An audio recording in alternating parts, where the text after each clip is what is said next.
Welcome to the Golden State Real Estate Quest, where we turn daunting exam topics into clear pathways to success.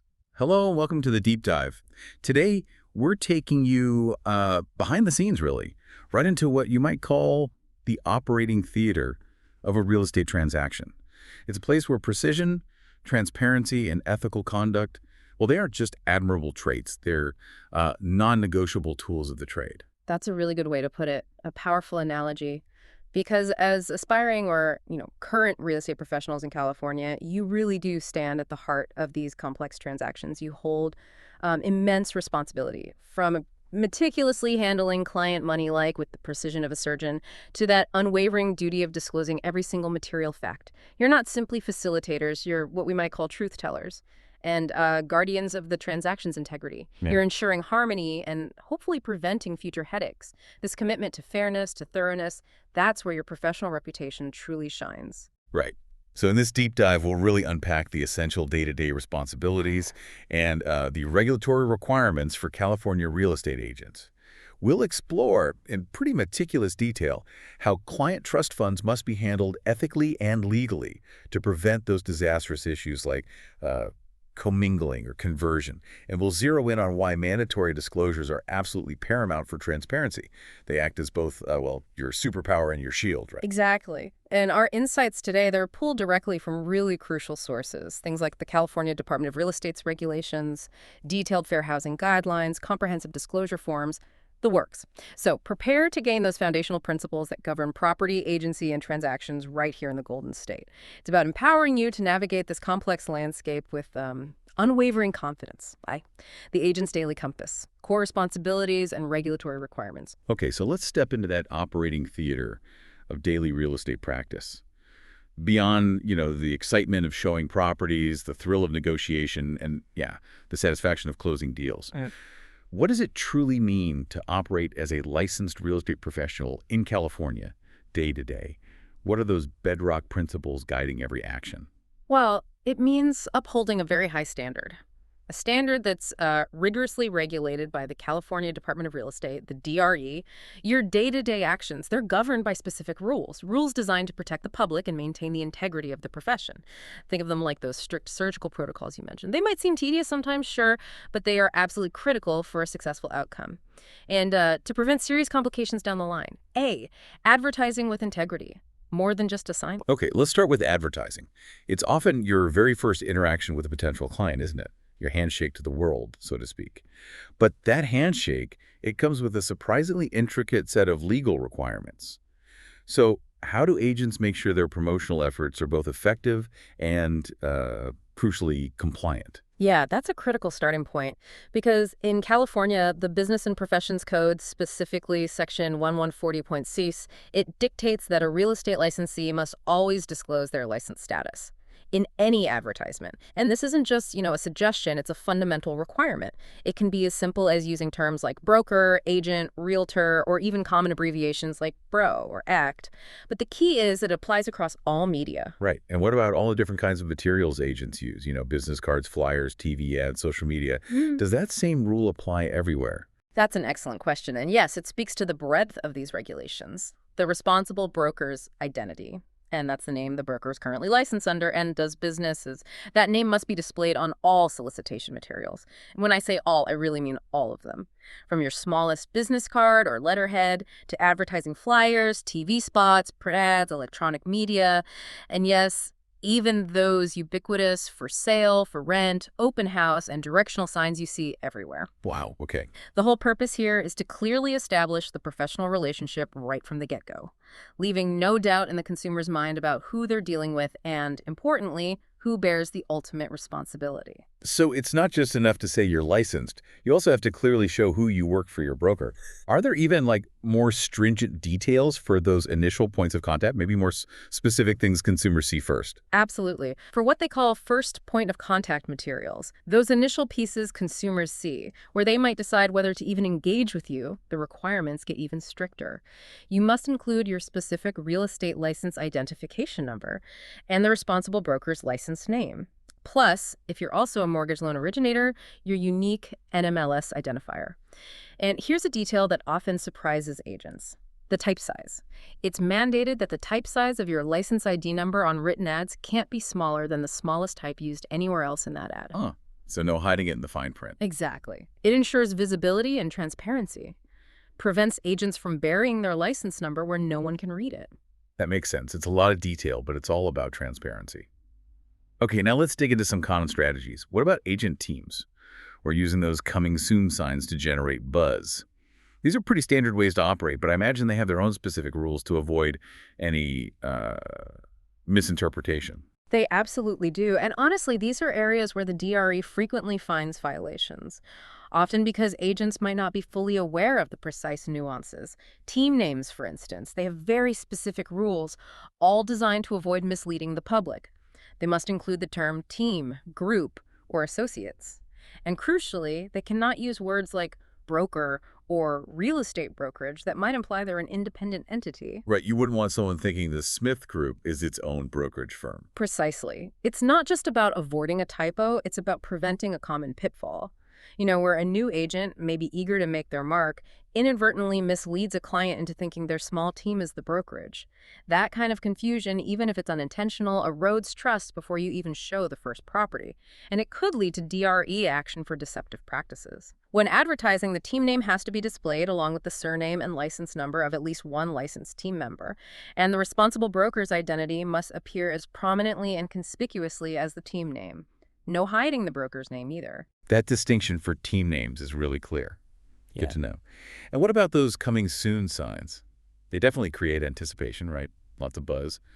But I've also heard concerns like how they're used and whether they always truly serve the seller's best interest. Yeah, coming soon signs are everywhere, aren't they? Often seen as just smart marketing. But they carry a significant fiduciary duty. While they can create anticipation and generate early interest, sure, they must genuinely serve the seller's best interest. Best practices usually involve marketing the property broadly, like on the MLS or other wide advertising, often after the coming soon period.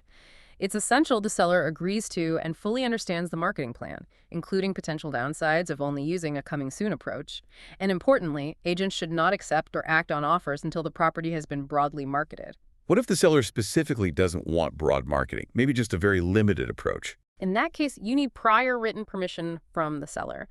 And that permission needs to explicitly acknowledge that this limited strategy might not yield the best possible sales price. That's crucial. Agents should also strictly avoid double-ending a property representing both buyer and seller if it hasn't been fully marketed through widespread public advertising. It's better practice to refer potential buyers to another agent in that situation. This ensures the seller's interest in achieving the highest price through broad exposure remains the top priority, rather than an agent potentially benefiting from limited exposure. Look, these strict advertising regulations, they aren't arbitrary. They're not just hoops to jump through. They're like the initial scalpel in that operating theater analogy requiring precision. They're fundamentally designed to prevent misleading consumers, ensure absolute transparency right from the start, and foster fair competition. DRE audits. They frequently cite violations related to these exact disclosure requirements. That tells you how critical they are for ethical practice and avoiding trouble. So it's foundational. Absolutely. Understanding and diligently following these rules isn't just about avoiding penalties, it's about building trust from the very first impression, establishing a reputation for integrity, for professionalism, and that's essential for long-term success in this competitive California market. B, the broker's oversight, a foundation of trust. Okay, it's clear that individual conduct matters immensely, but you mentioned the broker's responsibility earlier. The larger structure supporting the agents matters too, right? After all, a team is only as strong as its leader. How does a responsible broker ensure compliance and ethical practice across their whole team? That's a really crucial point.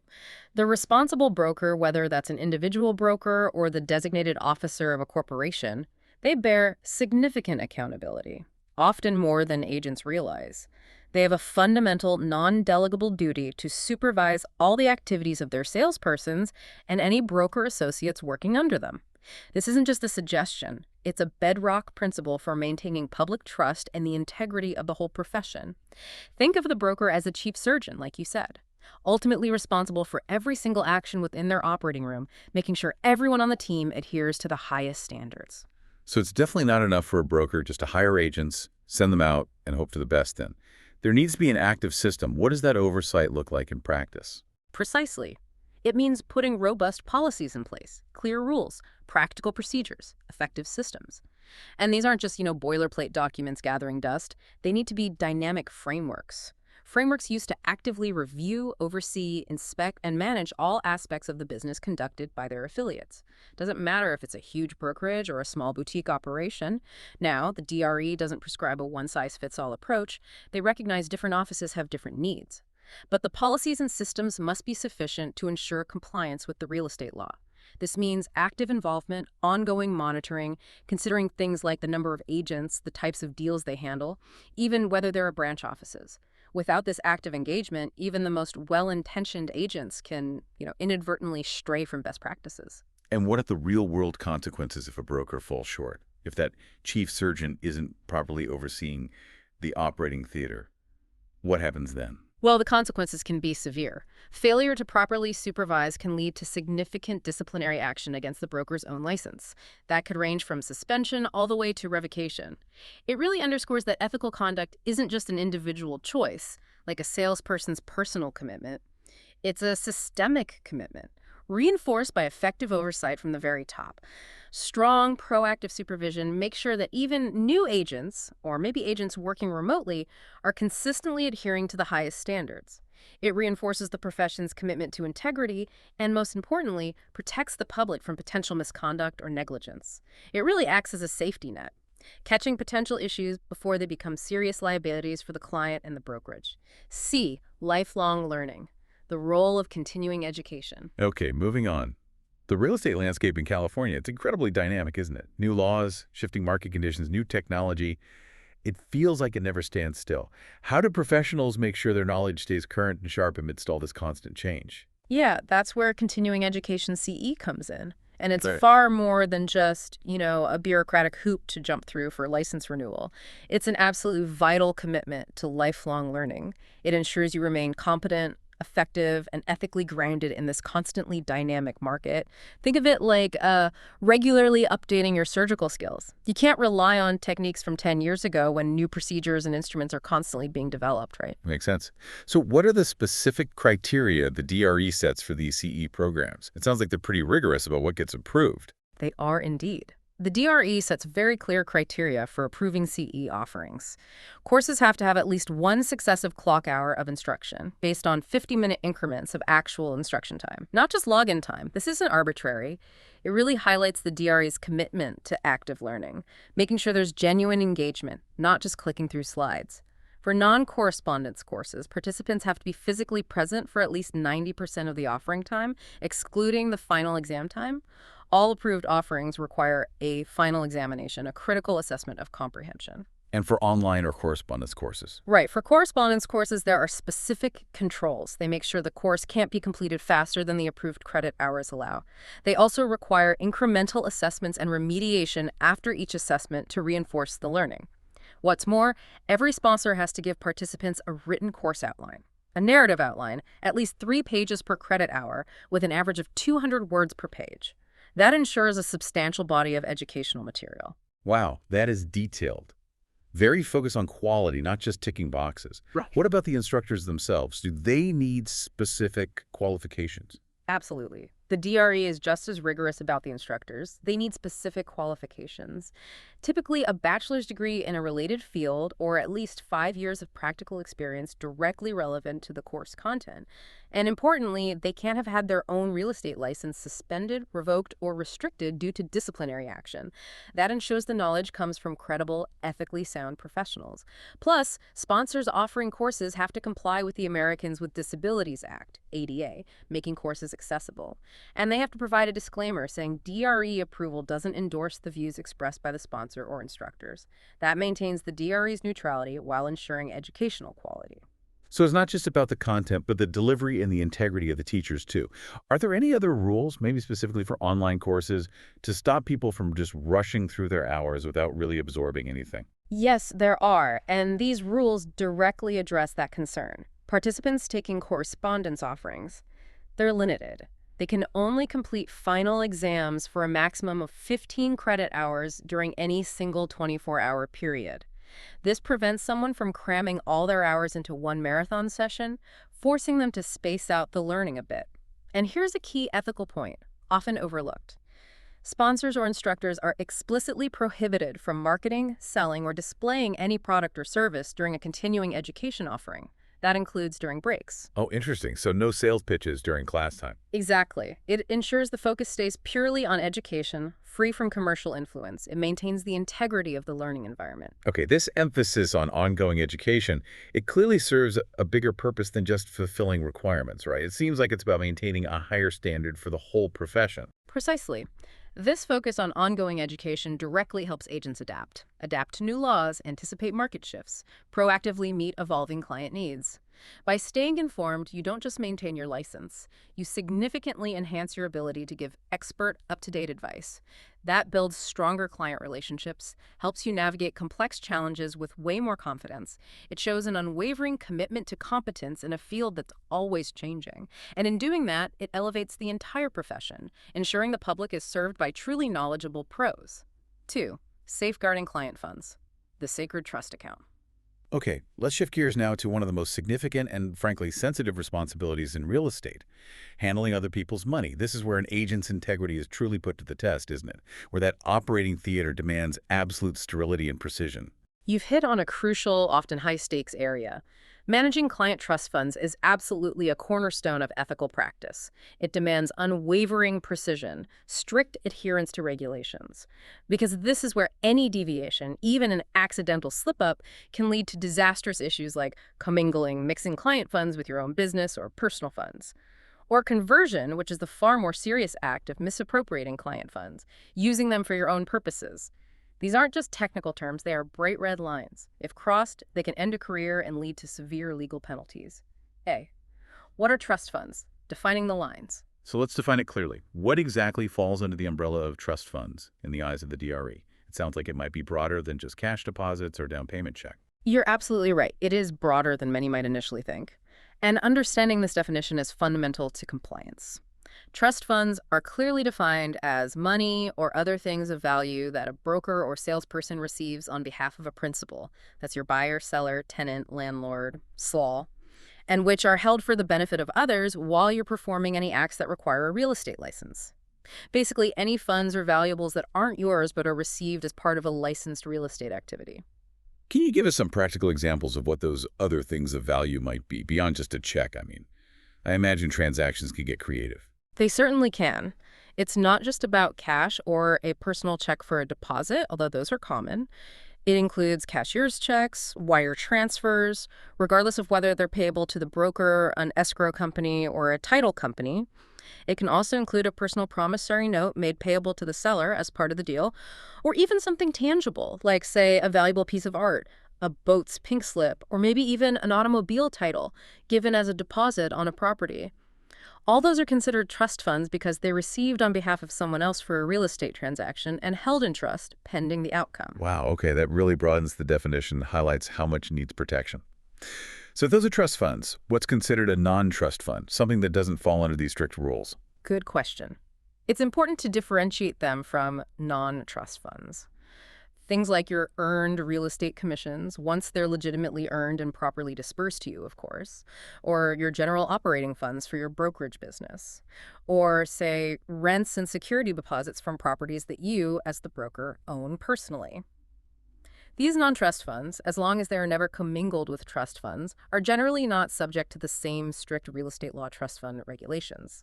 Although it's worth noting the DRE can still investigate transactions involving them under certain circumstances. The absolute key is separation. Total separation. Think of them as entirely different surgical instruments, each with its own specific use and handling protocol. B, strict protocols for handling deposits and refunds. Okay, so once an offer is accepted, handling these funds becomes even more critical, right? Almost like the most delicate part of the surgery. What are the strict mandatory protocols in California for managing deposits and refunds, especially for buyer's checks? Yeah, the commissioner's regulations get incredibly specific here, very prescriptive, particularly once an offer is accepted. And these aren't just suggestions, they are mandates, designed with specific mechanisms to protect everyone and prevent fraud. For instance, say you receive a buyer's check as a deposit, and you hold it uncashed before the offer is accepted. Maybe the seller's out of town or the buyer requested it. You can only continue to hold that check uncashed after acceptance if you have explicit written authorization from the seller, the offeree. Without that specific written instruction, it has to be handled differently, either deposited immediately into a trust account or delivered directly to the principal or escrow as agreed. That written authorization is a critical safeguard. That's very precise. Written consent needed. What if the buyer or seller wants the buyer's check to go straight to the seller? Is that ever allowed, or does it always have to go through the agent's trust account or escrow? It can be allowed, but there's a very high bar for compliance. A buyer's check can only be given directly to the seller if both the buyer, the offerer, and the seller, the offeree, expressly provide this instruction in writing. That double signature requirement is crucial. It prevents any ambiguity, any potential for misuse of funds, makes sure everyone is absolutely on the same page, knows where the money is going, and by whose explicit direction. Any deviation from that is a major red flag. Makes sense. And what about refunds? That seems like a place where disputes or misunderstandings could easily pop up. How are sellers' purchase money deposits handled if a deal falls through? It is indeed a common flashpoint, which is why one of the most critical rules for agents to burn into their memory is this. A seller's purchase money deposit cannot be refunded by an agent or a subagent of the seller without the express written permission of the seller, the offeree. This protects the seller's interests, especially if they've already relied on that deposit, maybe incurred costs, maybe turned down other offers. Imagine a scenario. Buyer pulls out last minute. The agent, maybe trying to be nice or smooth things over, refunds the deposit without the seller's explicit okay. That agent would be in serious violation, potentially liable for the very funds they tried to return. Wow. These precise rules, they're more than just bureaucratic hurdles. They are the absolute bulwark against fraud, against commingling, against conversion, protecting client funds like precious organs in that operating room. They ensure financial transparency, build trust every step of the way, and that's paramount for your professional reputation and, frankly, for avoiding severe disciplinary actions that can absolutely jeopardize your license in your entire career. See impeccable record keeping and reconciliation. Okay, so once funds are received, deposits, other things of value, how do agents track them with that necessary precision? It sounds like there's a whole system involved, more than just sticking a check in a folder somewhere. Absolutely. This is where the surgical precision of record keeping truly comes into play.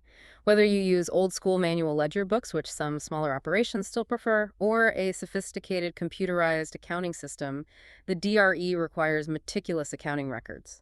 The choice of system really depends on the nature and volume of your business, sure, but the underlying principles are exactly the same: thoroughness, accuracy, and traceability. Every penny accounted for. Can you break down the specific types of records that need to be kept? It sounds like there might be more than one layer to it. Certainly. There are two primary types of records you absolutely must maintain. First, there's the bank account record. Think of this as your main trust account journal. It's basically your chronological diary of all trust fund receipts and disbursements. Every single transaction affecting the trust account, every deposit, every withdrawal, every transfer must be entered here in exact sequence, dated, with details. And if you operate more than one trust fund bank account, you need a separate columnar record for each account, no exceptions. This gives you the big picture view of all funds flowing through your trust account. Okay, that's the main journal. What's the second type? The second is the separate beneficiary or transaction record. This functions as a detailed ledger for individual clients or specific deals. This is the granular view. It's maintained for funds received from or for each individual beneficiary, like a specific buyer, seller, tenant, or landlord, or for each specific transaction. It allows you to quickly see the exact funds owed to each client at any given moment. These records must chronologically show the date, the amount of deposit, the name of the payer, check numbers, and critically, the running balance of that individual client's account after each transaction. This level of detail ensures you always know precisely how much belongs to whom. It prevents any misallocation. That sounds like a lot of ongoing, really meticulous work. Is there a regular check, like a mandatory check, to make sure everything lines up perfectly between the journal and these individual ledgers? I can easily imagine discrepancies creeping in. You've absolutely anticipated a crucial point. And this brings us to one of the most frequently cited violations in DRE audits. It's right there in their 10 most common violations guide. Trust account reconciliation.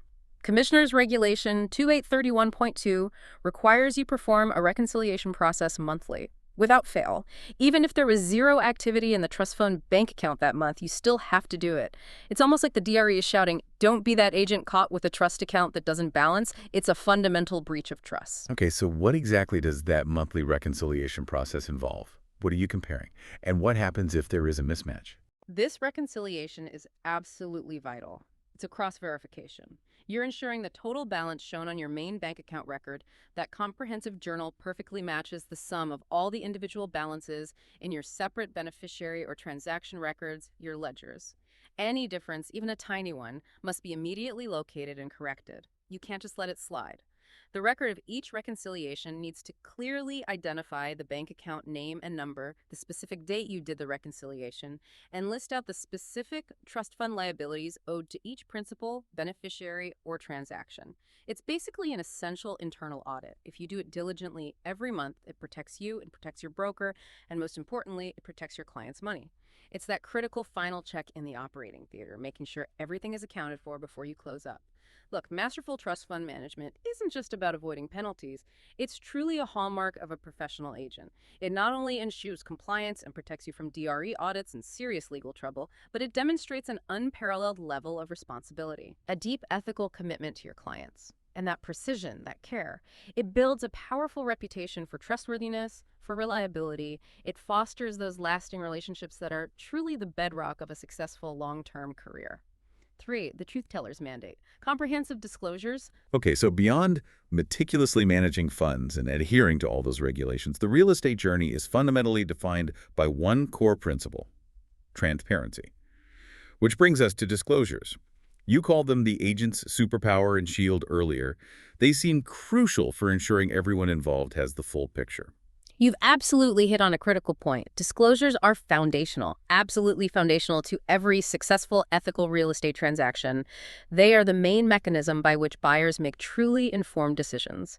And at the same time, they protect both sellers and agents from significant future liability. This is really where that role of being a truth teller comes to life, providing the pre-op diagnostics to the buyer before they commit to the surgery of buying a home, the cornerstone, transfer disclosure statement, TDS. All right, let's tackle the big one then, the cornerstone of residential property disclosures, the transfer disclosure statement, the TDS. What exactly is it, and when is it required here in California? Right.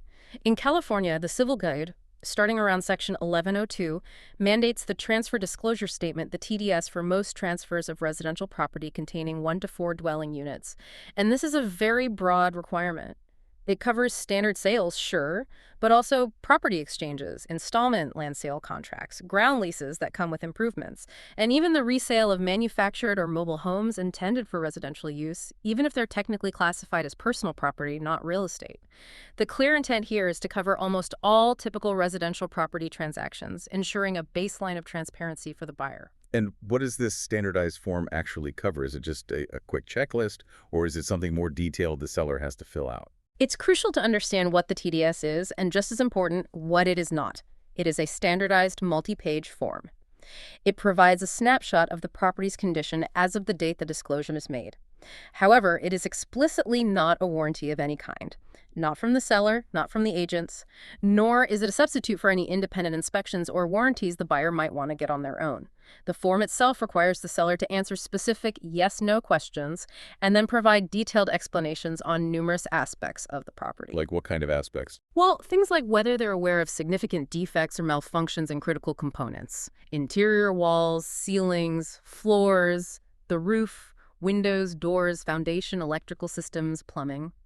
It also asks about common features like built-in appliances range, oven, microwave, dishwasher, utilities, public sewer, septic system, well water, and essential safety features: smoke detectors, carbon monoxide detectors, pool barriers, water heater anchoring for earthquake safety.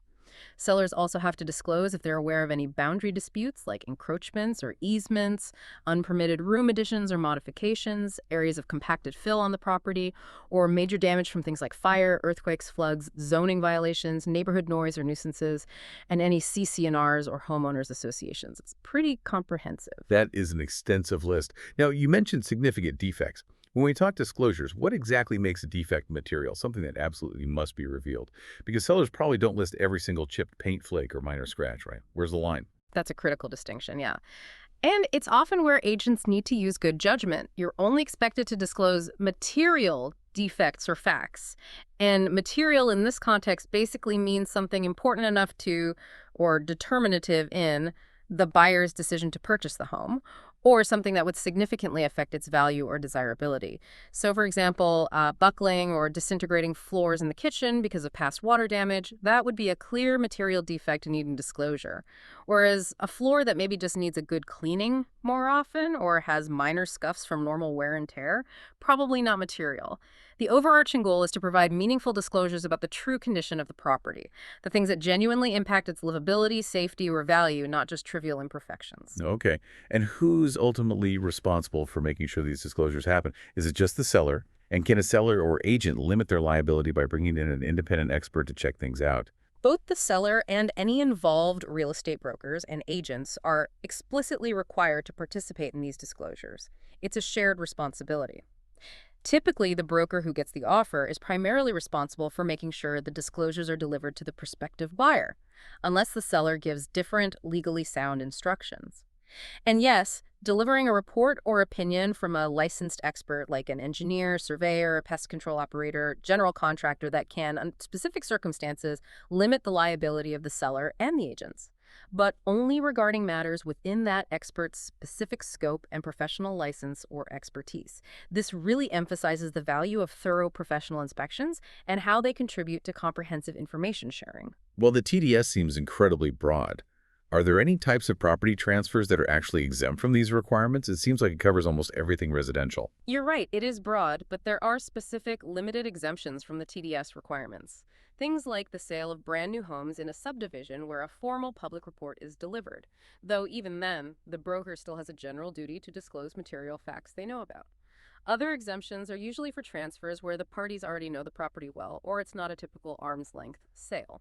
So think foreclosure sales, court-ordered transfers, like probate sales or eminent domain, transfers by a fiduciary like an executor or trustee, unless that trustee was also a former owner.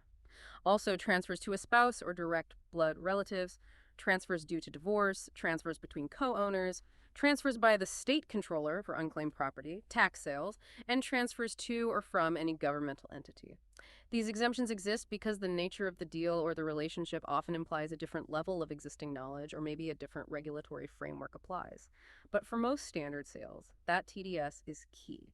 And this emphasis on comprehensive, timely disclosure, it's fundamentally about fairness. Fairness in that operating theater of real estate. By being upfront, transparent about a property's condition, you prevent future disputes, you build immense credibility, you solidify trust. These are truly essential ingredients for a successful, ethical, and long-lasting career. It's about full transparency right from the start, not just waiting for someone to ask the right question. B, navigating natural hazards. The NHD statement. Okay, so beyond the visible condition of the home itself, California's unique geography, earthquakes, fires, floods, means understanding natural hazards is equally critical, right? How does that factor into an agent's duties? Extremely important point, yes. The Natural Hazard Disclosure Statement, or NHD, is absolutely mandated in California. It is not optional. It's required when marketing any type of property for sale, and it has to be delivered to prospective buyers as soon as practicable, which in practice means at the earliest possible opportunity and always before a buyer enters into a purchase agreement or formally sets the price and terms. This upfront delivery is crucial. Sellers face statutory penalties for delayed disclosures, and buyers absolutely need this info to make an informed decision about moving forward. It's part of knowing the environment the property sits in. What specific natural hazards have to be disclosed on this NHD form? Are we talking just general earthquake risk or more specific map zones? It's quite specific. The NHD statement requires disclosure if the property is located in one of 6 critically defined natural hazard zones, a special flood hazard area designated by FEMA, an area of potential flooding due to possible dam failure using state inundation maps, a very high fire hazard severity zone, a state fire responsibility area, an earthquake fault zone, areas prone to surface faulting, or a seismic hazard zone, areas prone to strong ground shaking, liquefaction, or landslides. This information typically comes from official public records, usually compiled in an NHD report from a specialized third-party company. And remember, both the seller and any agents involved have that general duty to disclose conditions they know about that might adversely affect the buyer's willingness to buy or influence their offer. Okay, think like an agent moment. What if you're looking at the map or the NHG report and it's genuinely hard to tell with absolute certainty if a property falls right on the line or just inside one of these zones? What's the default action? What's the best practice to protect everyone? Yeah, that's a common practical challenge. And the rule here is crystal clear. If a reasonable person cannot tell with certainty whether the property is in the zone, the seller or the seller's agent must mark yes on the disclosure form for that hazard.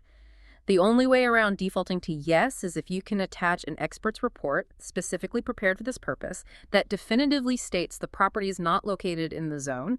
This requirement deliberately errs on the side of full disclosure. It ensures any ambiguity results in the buyer being notified of a potential hazard. So for an agent, the mantra is, when in doubt, disclose. It's far, far safer to over-disclose than to under-disclose and face legal headaches later. Better safe than sorry, basically.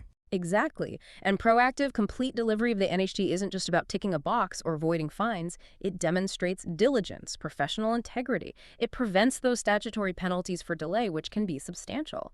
But more importantly, by fully informing your clients about potential natural risks, you empower them. Empower them to make truly informed decisions about their investment. That protects their financial well-being and your invaluable professional reputation. It's a proactive step that builds confidence and trust right away. C, beyond the basics. Key additional disclosures. Okay, so we've covered the big ones. TDS and NHD critical for almost every residential sale. But here's where it gets really interesting, maybe more complex. Yeah. The specific disclosures you might not immediately think of, but which are just as critical for a smooth, ethical transaction, ensuring complete transparency. What are some of these additional layers? Precisely. There's definitely a layered responsibility here, making sure no stone is left unturned and safeguarding the buyer's interest and the agent's integrity. These are like the specialized diagnostic tests that reveal potentially hidden conditions crucial for a buyer's safety and their investment. Let's dive into some of those specific but equally important disclosures. Okay, first up, let's consider lead-based paint and methamphetamine contamination. For residential dwellings built before 1978, federal law, specifically the rule, Title X requires owners to disclose to their agents and potential buyers any known presence of lead-based paint or lead-based paint hazards. This includes providing any info or reports they have about lead paint. The buyer also gets a standard 10-day period to conduct their own lead-based paint inspection if they choose. Now, there are specific exemptions. Properties sold at foreclosure, zero-bedroom dwellings like lofts, very short-term rentals, 100 days or less, non-renewable, and housing specifically for the elderly or handicapped unless children are expected to live there. And the rule defines a residential dwelling pretty broadly: single-family homes or units within larger structures used as residences. Right, that pre-1978 rule is pretty well known. What about something like methamphetamine contamination? That sounds like a very specific and frankly scary hazard a buyer absolutely needs to know about. It is, and California has specific legislation addressing it directly. For properties suspected or known to have methamphetamine contamination, legislation from 2006 mandates strict protocols. If a local health officer determines contamination poses a health risk, they issue an order prohibiting use or habitation. That property is essentially condemned until cleaned up. Until the owner gets a formal no further action notice from that health officer, meaning it's been successfully remediated, the owner must notify any prospective buyer in writing about the order. They have to provide a copy of the order, and the buyer has to acknowledge receiving it. This ensures a buyer is fully aware if they're considering a property previously deemed uninhabitable due to dangerous chemical contamination. Okay, that's crucial. What else falls into this beyond the basics category? Next, let's look at earthquake structural deficiencies and water heater bracing. In California, given our seismic activity, these are particularly relevant disclosures. For transfers of residential dwellings 1 to 4 units, specifically those built prior to January 1st, 1960, and of conventional light frame construction, the seller has to deliver a copy of the Homeowner's Guide to Earthquake Safety. So it's not just giving them the guide, but also disclosing what the seller actually knows about the property's specific earthquake vulnerabilities. That's exactly right. Beyond just handing over the guide, sellers must disclose any structural deficiencies within their actual knowledge. This includes common issues like the absence of foundation anchor bolts, or maybe unbraced or improperly braced perimeter cripple walls, those short walls between the foundation and the first floor. Or unreinforced masonry walls or habitable rooms built over a garage without adequate bracing, often called a soft story condition. Furthermore, the seller of any real property containing a water heater must certify in writing to a prospective buyer that the water heater has been properly braced, anchored, or strapped to resist falling or moving during an earthquake. This certification can be included right on the homeowner's guide, or in the purchase contract, or even on the TDS itself. It's a small but vital safety measure. Good to know. What about properties in HOAs or condo complexes? That's super common here. Right, that brings us to disclosures for common interest developments, or CIDs. Very common in California.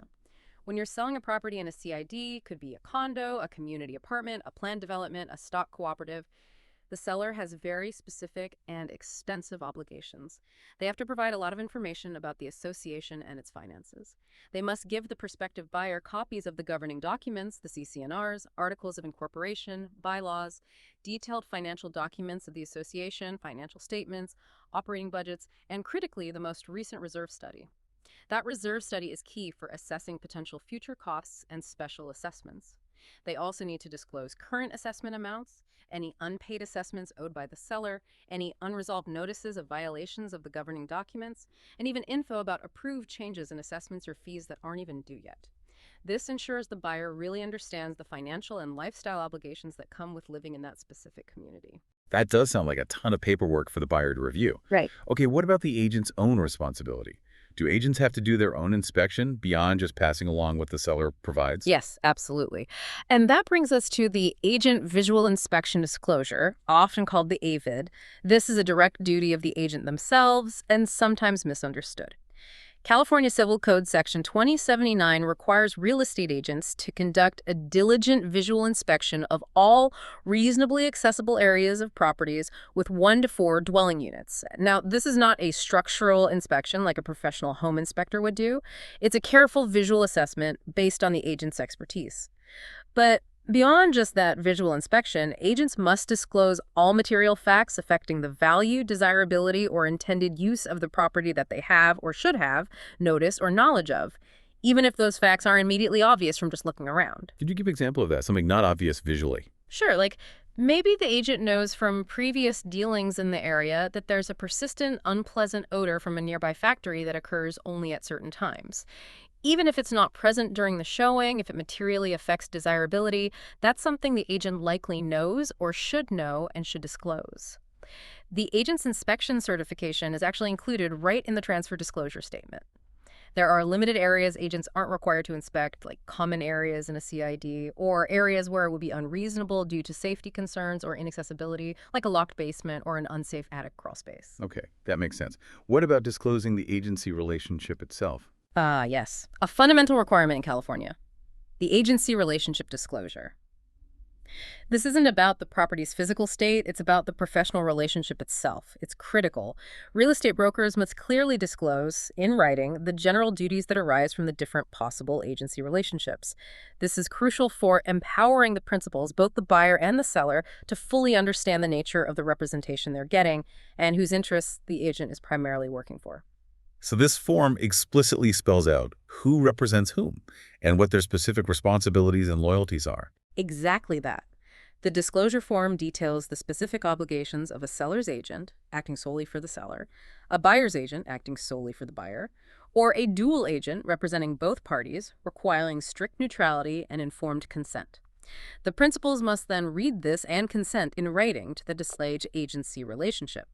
This disclosure is required for sales, exchanges, or leases over 1 year, for properties with 1 to 4 dwelling units, or the sale of a manufactured home. It prevents misunderstandings about an agent's role and their fiduciary duties right from the very beginning of the relationship. Okay, we've covered a lot of ground on property disclosures.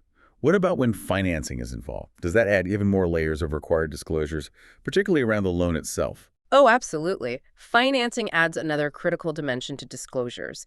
It's all about ensuring borrowers are fully aware of loan terms and protecting them from potentially predatory practices. It's like reviewing the financial health report for the transaction itself. For instance, mortgage brokers.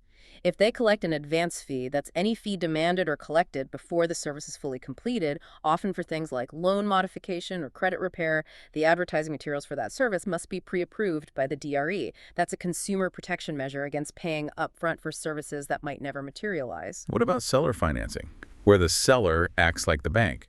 Right. For seller finance transactions, the arranger of credit, which is often the real estate broker involved, must provide an extensive disclosure statement to both the buyer and the seller.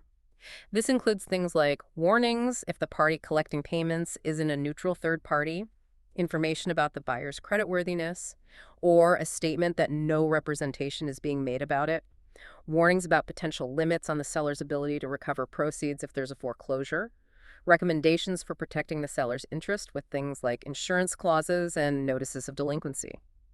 It also details whether title insurance will be obtained and whether the security documents will actually be recorded. Oh, And if the loan has a balloon payment, that big lump sum due at the end, that must be explicitly stated right on the promissory note itself. The party collecting payments also has a duty to inform homeowners who fall into default about counseling availability. okay, that covers seller financing. What about more standard loans from lenders? For other loans, California law requires a real estate broker who negotiates a loan to deliver a written disclosure statement to the borrower, usually within 3 business days of getting the loan application, or before the borrower becomes obligated, whichever comes first. This ensures the borrower sees the key loan terms early on. And importantly, if the loan is negotiated primarily in Spanish, Chinese, Tagalog, Vietnamese, or Korean, the main disclosure forms, the MLDS or MLDS-GFE, must be provided in that language, along with an English translation. This ensures linguistic accessibility for critical financial information. Are there even more stringent rules for certain types of loans, like those sometimes called high cost or potentially predatory loans? Yes, definitely. Federal high-cost loans, often called Section 32 loans under TILA, typically not for purchasing a home but maybe refinancing, and triggered by high interest rates or fees, and California's own covered loans defined by the Financial Code to combat predatory lending. These types of loans have additional mandatory disclosures, and in some cases, enhanced cancellation rights for the borrower. These often include very clear, stark warnings that the borrower could lose their residence if they don't make the payments. The federal law, for example, requires a written notice explicitly stating the loan doesn't have to be completed, and that stark warning about losing the home. These are designed for higher risk loans to ensure borrowers fully grasp the gravity of the terms they're considering. And what about RESPA? That's a federal law too, right? Right. The Real Estate Settlement Procedures Act, RESPA, it's a federal law governing many loan transactions, especially those involving federally related mortgage loans. It requires specific disclosures like the affiliated business arrangement disclosure. That's if you refer a borrower to a service provider like a title company or escrow company that your brokerage has an ownership interest in, you have to disclose that relationship. It also mandates the use of standardized settlement statements, historically the HUD-1, now often the closing disclosure, or CD, under TRIAD rules, which itemize all the services provided and fees charged in the transaction. Borrowers have the right to review this statement before closing, and RESPA also strictly prohibits kickbacks or unearned fees for referrals among settlement service providers. Although written agreements between brokers to cooperate and share reasonable commissions related to the sale itself are generally acceptable, it's all about ensuring transparency in closing costs and preventing hidden fees or illegal referral arrangements. So yeah, this deep dive into disclosures really shows the agent acting as that guardian of the transaction's integrity, making sure every hidden detail, whether about the property or the financing, is brought into the light. By meticulously providing these numerous layered disclosures, agents ensure both parties are fully informed, even on the most complex details. It fosters truly transparent, fair dealings. It's about building that trust brick by brick, disclosure by disclosure. Fair housing, the ethical core of real estate. Okay, so ultimately, all these responsibilities, these layers of compliance, the rigorous ethical standards, they all seem to converge on one overarching goal, don't they? Ensuring fair and equitable housing opportunities for absolutely every individual. This feels like the real heart of the profession. Absolutely. This is truly where your commitment to fairness, to human dignity, to social responsibility really shines. Upholding fair housing laws isn't just about avoiding lawsuits or DRE complaints. It's about actively preventing discrimination. It's about fostering harmonious, inclusive communities. It's absolutely foundational to building a career rooted in unwavering integrity and deep trust, ensuring that the operating theater of real estate is genuinely open and accessible to everyone who needs its services. A, understanding protected characteristics and discrimination. So let's start with the basics here. What are the specific protected characteristics under California's fair housing laws? And what kinds of actions are explicitly considered discriminatory if they're based on those characteristics? Right. California's Fair Employment and Housing Act, FEHA, is incredibly comprehensive. In many ways, it provides even broader protections than federal law. FEHA makes it explicitly illegal to discriminate against or harass someone in any aspect of housing. That includes sales, rentals, advertising, construction, mortgage lending, even zoning decisions. Based on a very broad and inclusive list of protected characteristics. These include race, color, ancestry, national origin, citizenship, immigration status, primary language, religion, disability, both mental and physical, sex and gender, which explicitly cover sexual orientation, gender identity, and gender expression, genetic information, marital status, familial status, that means families with children under 18, or people who are pregnant or securing custody. Source of income, which specifically includes using government rental assistance like Section 8 vouchers, military or veteran status, and age. It's a really comprehensive shield, designed to protect a vast array of individuals from housing discrimination. That is a very extensive list. Can you give us some concrete examples, actions that would be considered discriminatory if they were based on one of those protected characteristics? Sure. Common examples of discriminatory actions include refusing to sell, rent, or lease property to someone because of their protected status, refusing to even negotiate, or imposing different terms or conditions like charging a higher rent or demanding a larger deposit, falsely claiming a property isn't available when it actually is, denying a home loan or homeowner's insurance based on a protected characteristic, canceling a sale or rental agreement after it's already been initiated, and, very importantly in California, refusing to rent to someone because they have a Section 8 voucher, or not complying with the basic requirements of a rental assistance program. Additionally, things like having rules that unfairly restrict families with children, like prohibiting them from using a community pool or playing in common areas, or having unreasonable restrictions on where kids can play, those are generally considered discriminatory based on familial status. The key is applying the exact same standards, rules, and opportunities to everyone, regardless of their protected status. What about denying someone based on their criminal history? Is that always considered discriminatory? Or are there nuances there? Because that comes up a lot. That's a very nuanced point, yeah. And it's a common area of misunderstanding. While criminal history itself isn't a protected characteristic under FEHA, denying an application solely based on a criminal history can have a discriminatory impact on certain protected groups who may be disproportionately represented in the criminal justice system.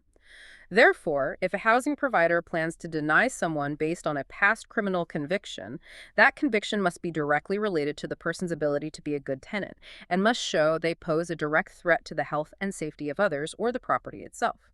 You have to consider the nature and severity of the crime. Crucially, how much time has passed since the conduct occurred and any evidence of rehabilitation. So, like a minor misdemeanor from 20 years ago, that would likely not be a justifiable reason for denial today under these guidelines.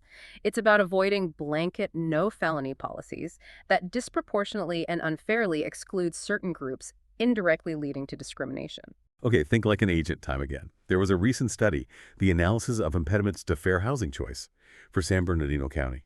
It found that nearly 17% of survey participants reported experiencing housing discrimination. That's already high. But what's even more striking, maybe alarming for our profession, is that almost 10% of those who did experience discrimination cited a real estate agent as the perpetrator. What does this tell us? What does this mean for our industry and for you, the listener, as you build your career? Yeah, that statistic is well, it's frankly sobering and a powerful call to action. It really highlights the immense responsibility that we as real estate agents carry. It indicates that while progress has definitely been made, discrimination absolutely persists. And regrettably, sometimes agents are perceived as, or actually are, part of the problem. This could stem from things like unconscious bias, maybe a lack of really comprehensive fair housing training, or even subtle steering practices guiding people towards or away from certain neighborhoods based on protected characteristics. What's equally concerning from that study is that while nearly 17% reported discrimination, only a tiny fraction, just under 10% of those people actually filed a formal report. Why did they report it? The most common reasons they gave were things like not knowing what good it would do, that was 28%, not knowing how or where to even file a report, about 8%, or being afraid of retaliation, almost 7%. Some even cited barriers like disability or language prevented them from reporting. That's troubling. It is. And furthermore, the survey specifically identified discrimination by real estate agents as being cited by 24% of participants as a significant barrier to fair housing access in that county. And discrimination or steering by real estate agents was also cited by another 24%. This underscores a persistent perception and likely a real problem within our industry that we, as professionals, must actively combat. These findings, they aren't just numbers on a page, they represent a profound moral imperative for every single agent. Upholding fair housing laws isn't just about legal compliance. It's about active participation in fostering a more just, more equitable society. As agent, you are right there on the front lines. Your unwavering commitment to educating clients, proactively avoiding all discriminatory practices, even the subtle ones, and being part of the solution that directly contributes to fostering equitable access to housing. And building communities where everyone genuinely has a fair chance, it's about being a true champion of inclusion in your daily work. B, the mandate for accessibility and reasonable accommodations. And beyond just avoiding overt discrimination, ensuring fair housing also means providing equitable access, especially for individuals with disabilities. This isn't, an optional add-on or a nice gesture. It's a fundamental right established by law, ensuring everyone can participate fully in the housing market. So what are the specific accessibility requirements that housing providers need to meet under federal law, particularly for newer construction? Right. The Federal Fair Housing Act has specific rules for covered multifamily dwellings, basically. Buildings with 4 or more units designed and constructed for first occupancy after March 13, 1991. It mandates specific accessibility requirements. And these aren't just for wheelchair users. They're Yeah. based on universal design principles. They benefit a wide range of people, someone with arthritis, someone using crutches, older adults with limited mobility, even parents pushing strollers. There are 7 key design and construction requirements. Things like having at least one accessible building entrance on an accessible route unless the terrain makes it truly impractical. Accessible and usable public and common areas, think lobbies, laundry rooms, mailboxes, recreation areas. Usable doors wide enough for wheelchairs. Accessible routes into and through the actual dwelling units. Light switches, electrical outlets, thermostats placed in accessible locations. Reinforced walls and bathrooms so grab bars can be easily installed later if needed. And usable kitchens and bathrooms with enough maneuvering space. Okay, that covers construction standards. What about reasonable accommodations and reasonable modifications? What's the practical difference between those two? And what do housing providers and agents advising them need to understand about responding to requests? That's a crucial distinction. Housing providers are legally obligated to provide reasonable accommodations. These are changes in rules, policies, practices, or services. They're required when necessary to give a person with a disability an equal opportunity to use and enjoy a dwelling. A classic example is allowing a service animal or assistance animal despite a general no pets policy, or maybe providing documents, like a lease, in an accessible format like large print. Then there are reasonable modifications. These are physical changes to the premises, like installing a ramp, lowering countertops, widening a doorway. These modifications must be permitted if they're necessary for the person with a disability to have equal enjoyment of the premises. Usually, the cost of the modification falls to the tenant, though sometimes funds are available. And crucially, requests for either accommodations or modifications don't need to be in writing. They don't need to use magic legal words like reasonable accommodation. The person just needs to indicate they need an exception or an adjustment because of a disability. Agents play a vital role here in educating their clients, whether landlords, sellers, tenants, or buyers, about these rights and obligations. So a housing provider can't legitimately argue they don't need to build accessible housing or grant a modification just because they claim they haven't had any applicants with disabilities ask for it in the past. That sounds like an argument you might hear, but maybe a flawed one. You're touching on a very common but consistently rejected defense in accessibility cases. Courts have repeatedly shut that argument down. The whole purpose of the Fair Housing Act's design and construction requirements is to increase housing opportunities universally, not just for people who explicitly ask for accessible units. Think about it logically. Inaccessible housing actually deters people with disabilities from even applying in the first place. Why would someone apply for an apartment they know they can't physically get into or live in comfortably? Plus, with America's aging population, the demand for accessible housing usable by everyone, regardless of age or ability, is projected to increase significantly. Proactive accessibility isn't just about compliance, it's smart business practice and a societal imperative. Understanding and proactively implementing accessibility standards, knowing how to handle reasonable accommodation and modification requests. It's crucial, not just for legal compliance, but for serving your community ethically. It empowers agents to ethically and legally serve a broader, more diverse client base, ensuring all individuals have the opportunity to find suitable housing, fostering true inclusivity. This proactive approach strengthens client relationships, demonstrates a deep commitment to fairness, and really elevates your practice beyond just closing deals. It's about opening doors, literally and figuratively. Key takeaways recap. Wow. Okay, this deep dive has really shown us that the California real estate profession is built on this incredibly robust foundation: precision, transparency, and an unwavering commitment to ethical practice. Just like that complex critical operation in an operating theater we talked about. Indeed. Your daily responsibilities, they demand meticulous attention. Attention to advertising compliance, making sure every first impression is honest and clear. Diligent broker supervision, that systemic bedrock of integrity for the whole team. These aren't just, arbitrary rules. They are the fundamental framework for a professional and ethical practice, ensuring public trust and maintaining the integrity of the entire profession. And we definitely saw that handling client trust funds requires an almost surgical level of care, doesn't it? Strict adherence to regulations, impeccable record keeping with both general journals and individual ledgers, and that mandatory monthly reconciliation, all absolute non-negotiable to protect client assets and maintain your own professional integrity. That's really where trustworthiness is forged. Absolutely. And disclosures.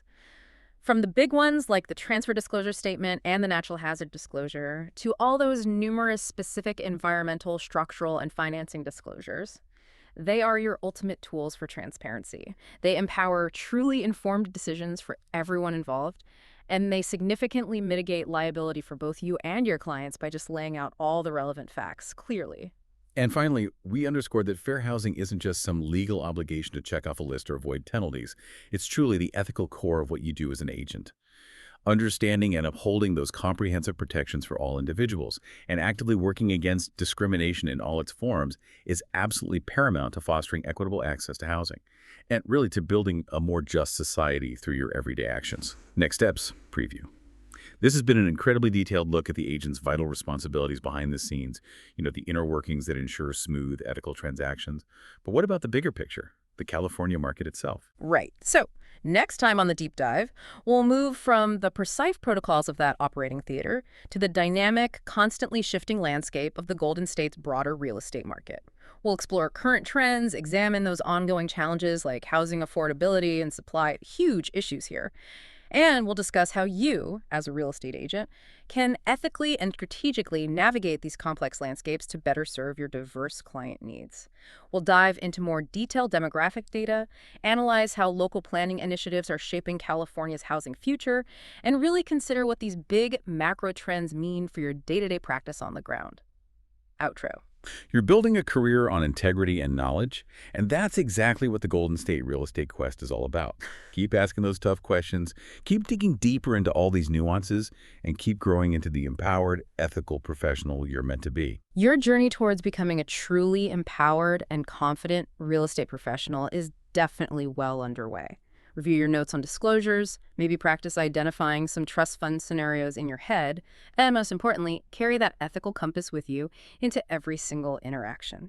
Remember, competence and integrity, they're your most valuable assets in this business. Don't miss our next deep dive.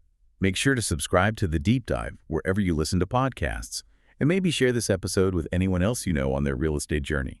Until next time, keep learning and keep leading with integrity.